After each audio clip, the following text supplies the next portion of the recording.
Okay, part two. Now what we're going to talk about here is the external part. In part one, we talked about what we can drink internally. But keep in mind, think about it like this here. The drink that I just shared with you that you drink, it's going to cover all the internal organs, right? But you have another organ. The largest organ of the body is the skin.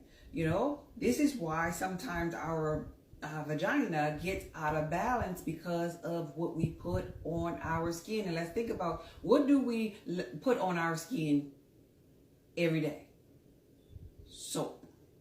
And including in our vagina area, commercial soap. So that is the number one thing that really knocks people's pH balance of their vagina out of whack most often than not. And it attributes to the reoccurring yeast infections. So check out my website. I have a product called Be Nourished, which is a soap, but it is mostly made of oils. It does not contain lye, and it's in a proper pH balance of the vagina for women.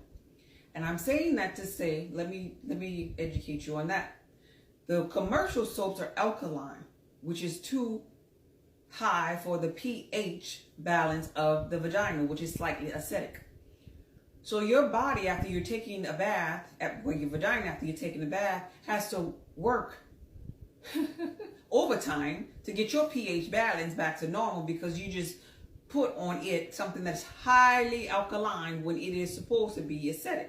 Not only that, you put a chemical in it or around it, a chemical called lye, the same ingredient that they put in the oven cleaner. You do not need to clean your vagina with an oven cleaner.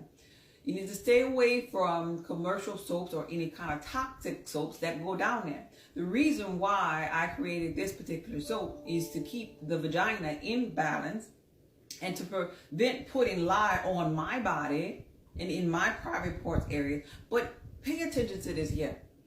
Before we had these soaps that lathered up, we only used oils. That's why my soap that I created is created with oils. And what oils do is it helps with oil pulling. Oils are antifungal, parasitic, antiviral, antimicrobial. So it helps with the oil pulling. So when you're washing with this particular soap, Be Nourished, it is oil pulling. It is pulling the yeast. It is pulling the fungus. It is pulling the bacteria out of there. And it is in a proper pH balance. So that's going to help you tremendously with the reoccurring vagina infections. From my heart to yours, baby. Be blessed.